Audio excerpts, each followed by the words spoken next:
All right, welcome to your video guide on how to build your portfolio for leadership and motivation.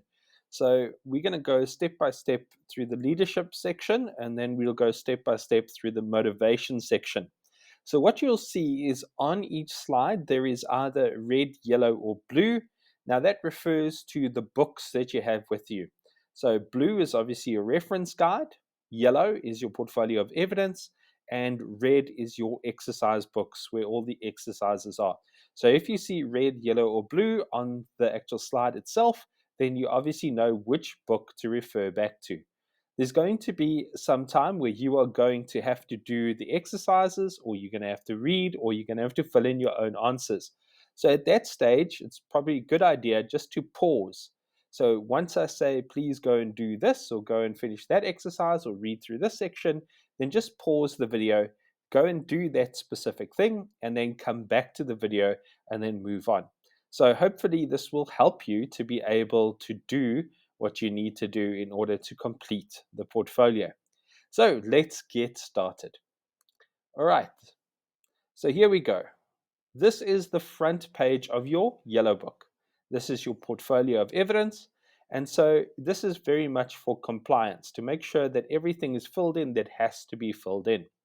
So if you take a look on the front page of your yellow book, right on the cover, you will see the unit standards that are going to be covered, as well as the credits that you are going to get when you complete this. So over here, the first thing that you're going to do is you're going to fill in your learner's name, which is your name. Then your manager or mentor's name is the person who is going to sign off your work.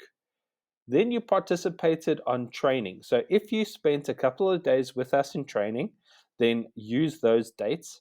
If you are doing a virtual session, please put down the date that you first started the virtual session, and then you'll be able to complete that.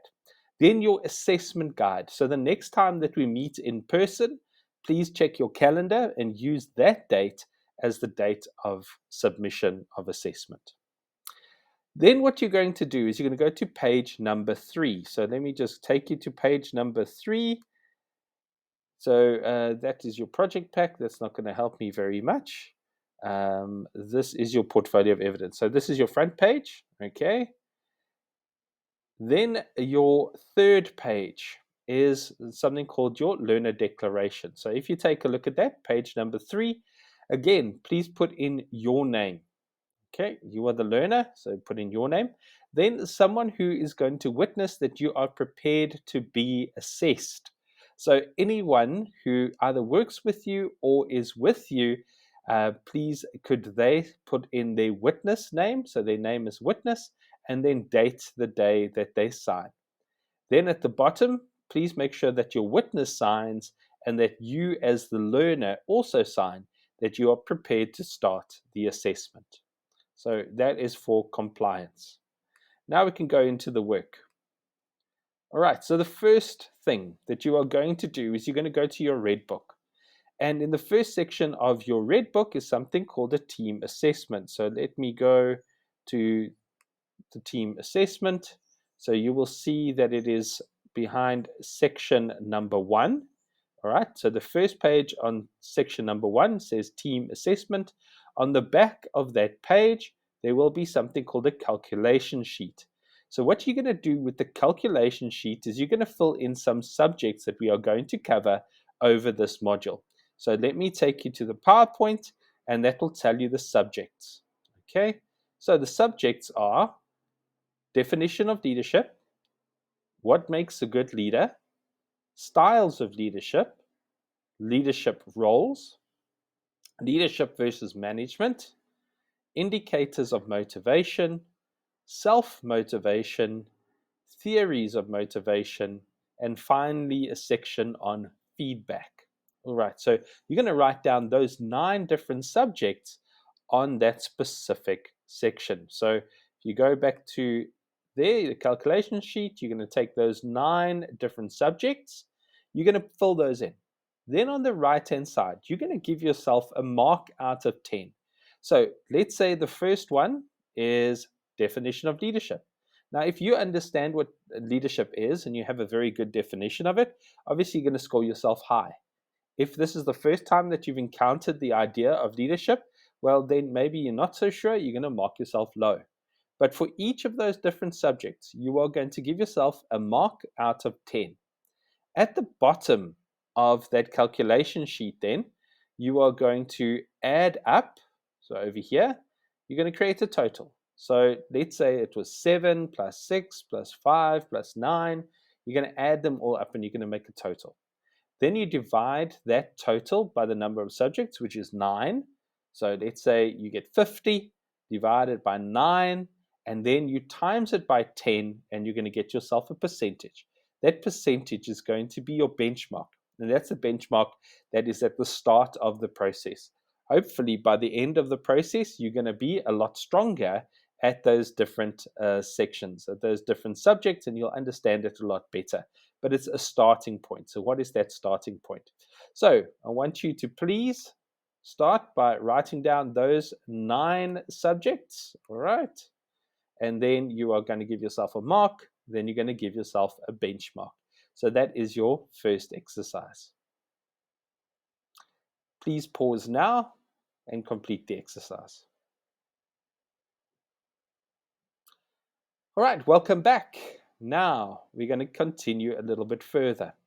So back into our red books. And the first little section is a thing called leading by example. So if you go into your project packs, okay, so into your red packs, let me get there.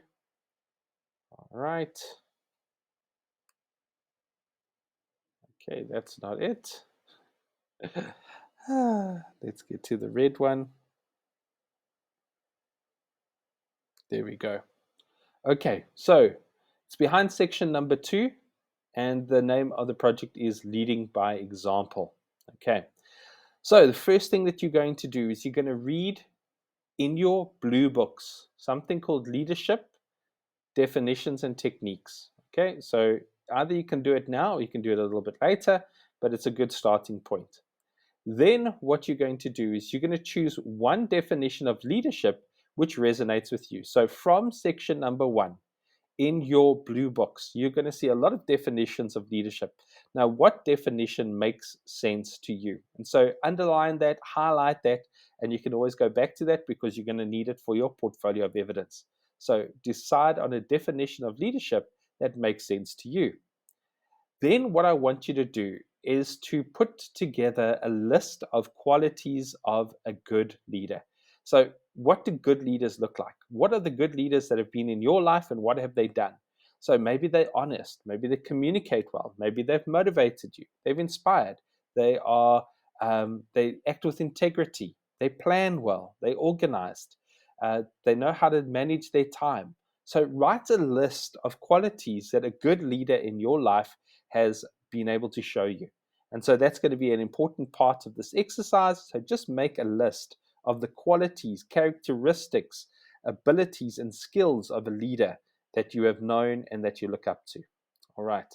Now, the rest of the thing, because you are not in a group setting, you don't have to do. But what I do want you to do is really exhaust a list of the qualities, capabilities, characteristics of a good leader and just write those things down. Because if you do that, then it's going to make answering your portfolio of evidence a lot easier.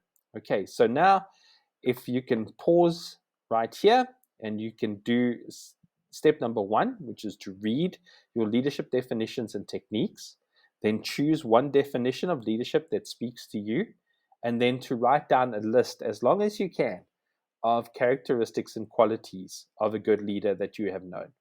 Okay, so pause now and continue with that exercise.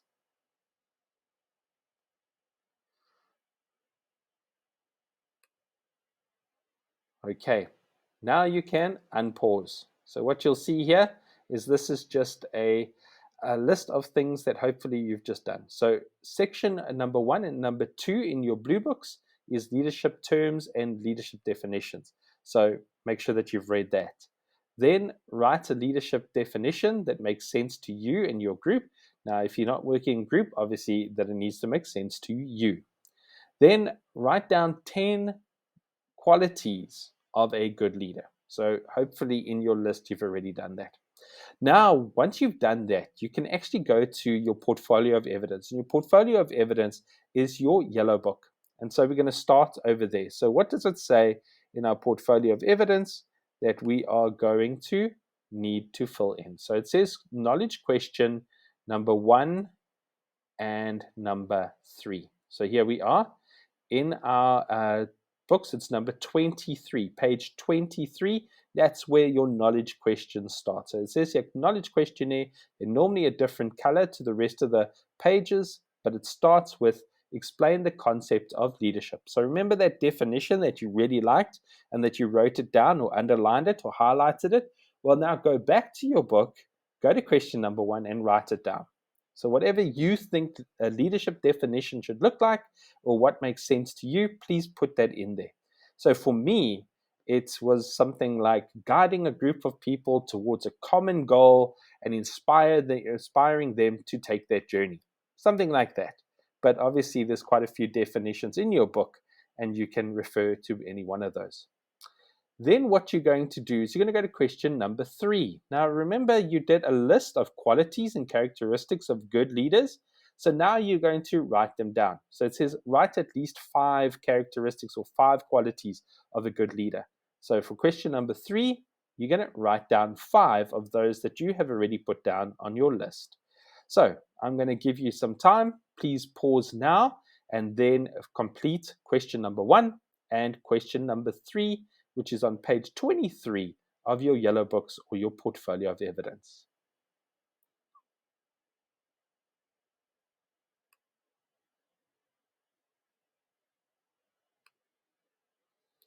Great. So hopefully you have now completed your first 2 questions in your portfolio.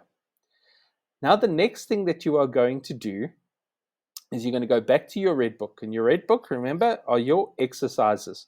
So let's go back to our red book, and this is known as our project pack. So let me try and find it.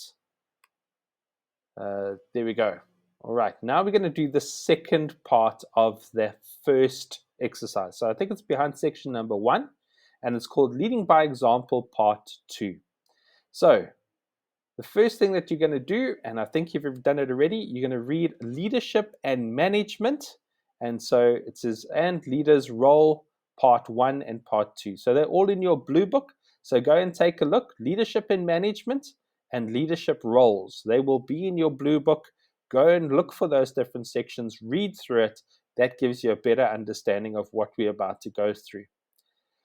Then, what I want you to do is to think of a specific leadership example, a story of when you have experienced good leadership. Either you have been the one leading or another person has been someone leading, and it was a time that really inspired you, that you remembered that that person is a great leader because of that specific moment. So it could have a creative twist on a situational issue. A aha moment, so it's a moment where there's clarity in terms of helping a group to come to a point where they break through. So a breakthrough insight. Or it could have been leadership in terms of a conflict resolved. Or it could have been leadership in a really tough situation. Or it could be a moving and emotional situation or a blindside experience, an experience that you never expected, but someone through good leadership was able to turn the situation around. Okay, so you've got to think of that story. Then what I want you to do is to tell it to someone else. Okay, so there is a part of the portfolio of evidence where that person who you tell the story to is going to give you feedback, because ultimately this is a management qualification. And as you are a manager, you will sometimes have to do presentations. You will try and influence someone, you'll try and tell them about information, you'll try and tell them stories. And in that way, we actually become leaders and managers within our own right. And so you are going to need feedback on how well you are able to present and to give over information. So what I want you to do, firstly, the first thing that you're going to do is think of a situation where you experienced really good leadership and write it down. So it could be any of those different situations: creative twist, aha moment, conflict resolved, a tough situation, a moving or emotional situation, or a blindside experience where leadership was involved. So I want you to please think about that and write it down. Then you are going to tell someone else that story or give over that experience of leadership to them. All right. Then, what I want you to do is now that you have read about leadership and management, I want you to decide, was it a leadership moment or was it a management moment? Now, remember, leadership is mainly about the heart, about personal relationships. So, leadership moves towards the heart of business, management towards the brain of business. So, remember, we can lead people, but you can't lead machines. We can manage things and systems and processes, but when we manage people, it's mainly because we see them as resources. So that's what I want you to think about. Do you think it's a leadership situation or a management situation that you've just gone through?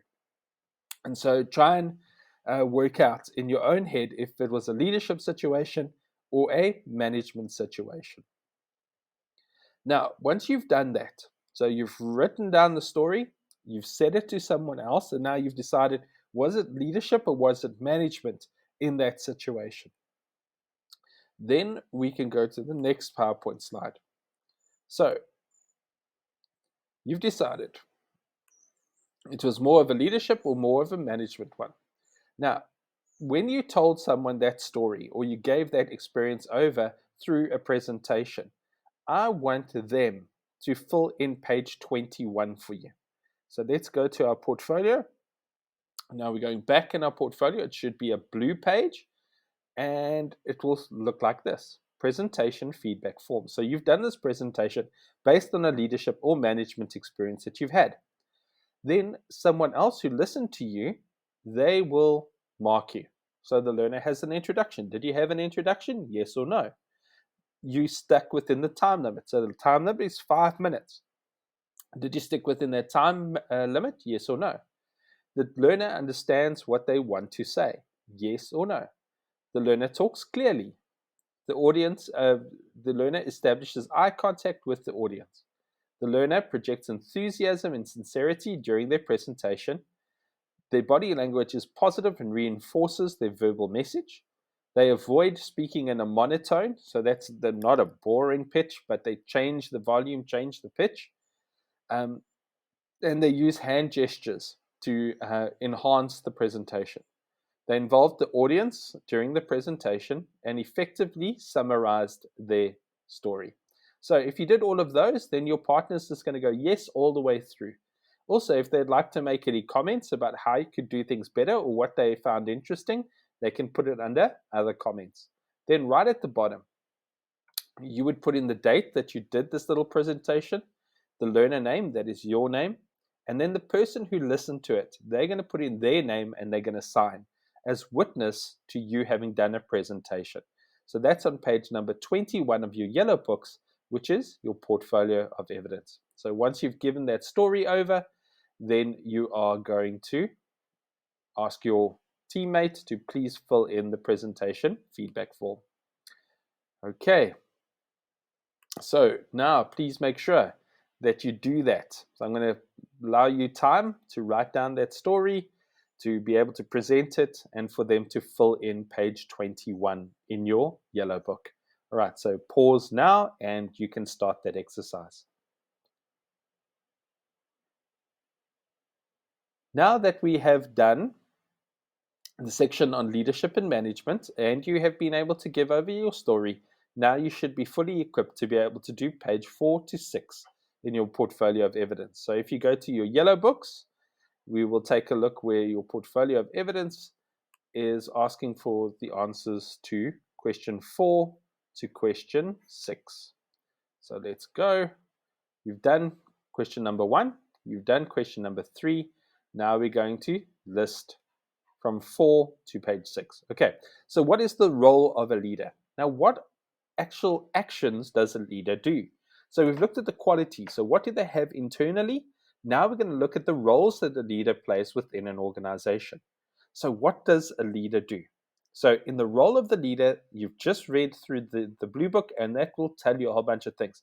They plan, they organize, they control, They innovate, they inspire, they communicate, they lead by example. So those are some of the roles that a leader plays. But you go back to that section and you see anything else. So they create a good environment for people to work. They solve conflicts, all those kinds of things. So just list down 5 of the roles of a leader that you have picked up in your reference notes. Then you've looked at the leadership and management section. So I want you to tell me the difference between leadership and management. So what is leadership? Okay. And then what is management? So those definitions are put down in your leadership and management sections in your blue books. So you can just refer back and you can tell me what leadership is and what management is. Then I want you to take a look at a time that you have led. So maybe you inspired a group of people to achieve a target. Maybe you have coached a person new skills. Maybe you have motivated a team in order to build their energy. That's leadership. You're dealing with people, you're inspiring them, you're building them, you're growing them, you're developing them. That is very people focused. Therefore, it is leadership. But then in management, it's very much more resource, systems, and process focused. So tell me a time that you have managed things. Well, I controlled a budget. That's a management function. I planned a project to make sure that all the resources were working well. I put a system in to make things flow better. I put a process in so that people wouldn't drop the ball. So tell me a situation where you managed resources in order to get a good result. So give me a situation or example of when you have led, and give me an example of when you have managed. And then right at the bottom in question number 6, it says they are different because why? Because one is people focused and one is system focused. Or one is people inspired and the other one looks at them as resources. So tell me the difference between those two examples. So that's going to be question 4 to question 6. Please pause this video at this stage and then you can do question 4, question 5, and question 6.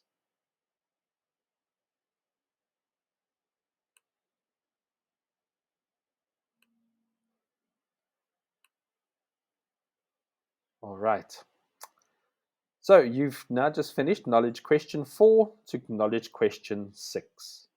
Now, the next thing that you are going to do is you're going to read section number 4 in your blue books. So if you go to section number 4, all right, so here's your blue book, and you have done a whole bunch of these things, but I want you now to go to section number 4, and it's going to tell you different techniques and different ways of leading.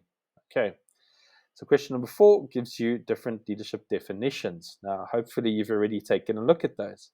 But now it's also going to look at different kinds of leadership. So you've got autocratic leadership, bureaucratic leadership, charismatic leadership, democratic or participative leadership, laissez-faire leadership, task-orientated leadership, transactional leadership, transformational leadership, servant leadership, visionary leadership, and trait leadership. So there's different kinds of leadership that can be employed at different times for different situations and in different organizations. But take a look through that because they're all different, and certain organizations work with certain ones and other organizations with other ones. And so it's important to know what kind of leadership styles and definitions there are and how you can use them. So take a look through that. So that is section number 4. And so please read through that. Once we are done with that, then we're going to go to question number 2, number 7, and number 8.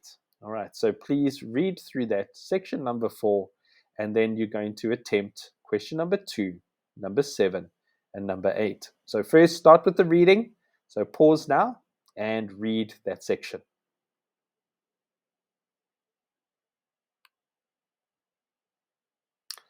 Great. So now what we're going to do is we are going to go to knowledge question number 2. Knowledge question number 2 is on page 23. It's the one that we left out. So you're going to give 4 definitions of a leader. So we looked at bureaucratic leadership. We looked at democratic leadership. You've got trait leadership. You can use any of those definitions. So let's say we'll start with servant leadership. So definition is a servant leader.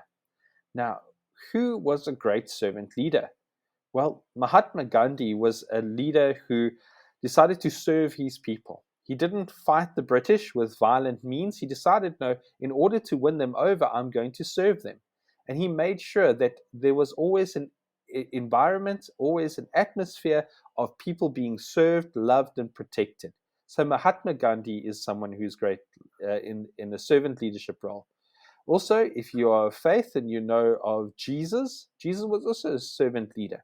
So historically, he was someone who served his disciples in order to achieve his mission. So any servant leader that you know about in history, in politics, then you put their name there. Now you can choose any other definition. So charismatic, transformational, and think of a leader who would fit that example of leadership. Okay, so you put down 4 definitions of leadership and you give me an example of a leader who would fit that definition.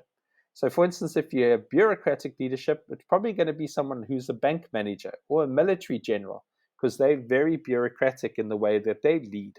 So, think of an example of that specific kind of leadership and then fill in question number 2.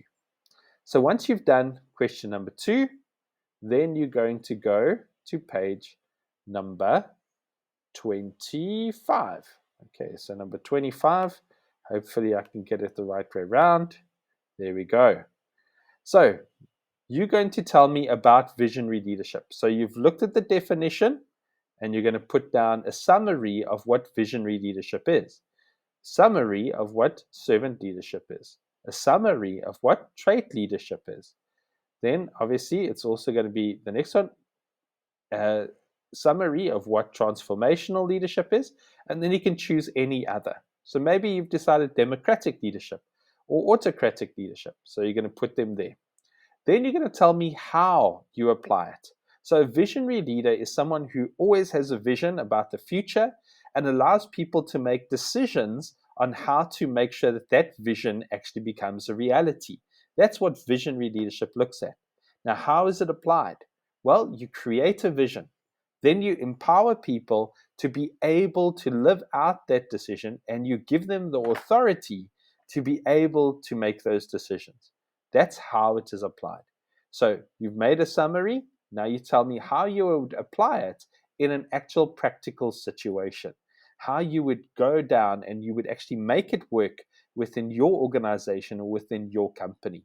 So that is the technique or how it is applied. So you give me the summary, then you tell me how you would apply it in your organization or in a company if you were given the opportunity to lead in that particular way. Okay, so that is how you would answer question number 7. So remember that question number 7 spans over 2 worksheets. So you'll see there transformational, and then you have to choose another. So you've got all those definitions that you've just read about in section number 4. So you choose another one that is not specifically brought up in those different leadership definitions. Then I think what I'm going to do now is I'm just going to take you back and you're going to go and do an exercise. And then I'll come back and do question number 8. All right, so you're going to go do Shouting Shadrach. So Shouting Shadrach is in section number 5 of your red book. So please go to section number 5 of your red book and you are going to read about someone called Shadrach. Okay, so Shadrach in section number 5. Okay, there we go. That is Shouting Shadrach, and so please read through it. Okay, you're going to see a case study of a man called Shadrach, and he has a problem with his temper. So you're going to read about him, then you are going to tell me exactly what you would do based on the situation that you've just read. So he's had an altercation with someone who is a data capturer. Now, you as Shadrach's manager are going to have to lead him towards a better way of doing things. So I want you to think about it, think it through, and then write down exactly how you would deal with Shadrach in that situation. Okay, so that is section number 5 in your red book. So please read through that and explain what you would do in detail and then we can come back and we can discuss it. So pause now.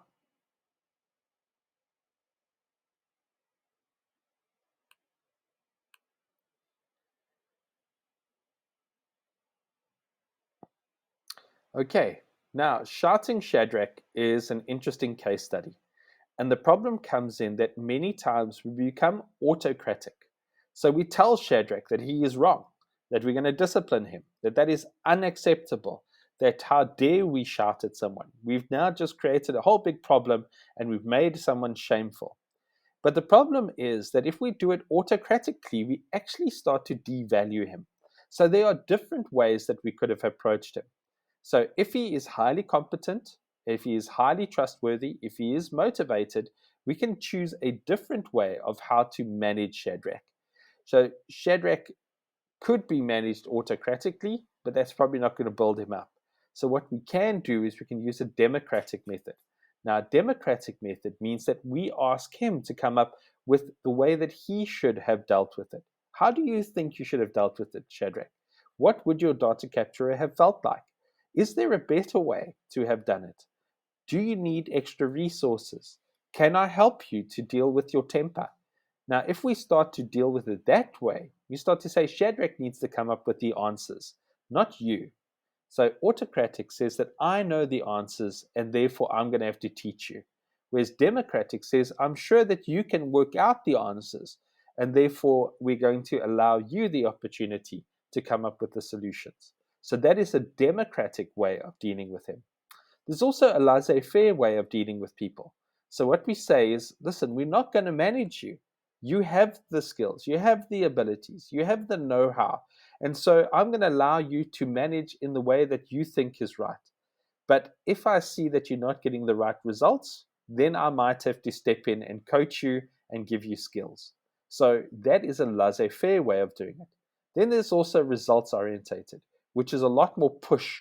So in a sales environment, we use a results orientated leadership style. So we push, push, push. So it's I don't care about you as a person. I just want extra results. And I'm going to push and I'm going to push and I'm going to push.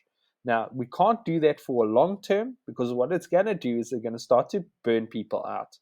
So, results orientated is really there just to make sure that people are being pushed towards a target, mainly on deadlines. And we can also see what skills they don't have because under pressure, people actually either can break or their skills will come to the fore or their leadership ability will come to the fore. And so sometimes we need to use results orientated. So, in section number 5, they're going to tell you all about different leadership styles, especially when you employ something called situational leadership, where you change your leadership style according to the situation. And so, if you read section number 5, hopefully that would make sense to you in terms of how you can use different leadership techniques based on the situation and the person that you are dealing with. So, go to section number 5 in your reference notes, which is your blue book. Okay, so section number 5, we'll talk about situational leadership. So you can support, you can delegate, you can coach, and you can direct. And they will give you all the different kinds of leadership styles. So autocratic leadership, which is directing a high, but supporting low. Then we've got democratic, which is supporting high, but directing low. Then we have laissez-faire or free rein leadership, which is low support and low direction. And then we also have results-driven leadership, which is highly directive and highly supportive. Now, what I want you to do is to read through those different kinds of styles. And then we will employ different styles for different people and in different industries. So read through that now, and then we'll come back and we're going to do an actual chart on how we're going to deal with different people in our organization. So read through section number 5.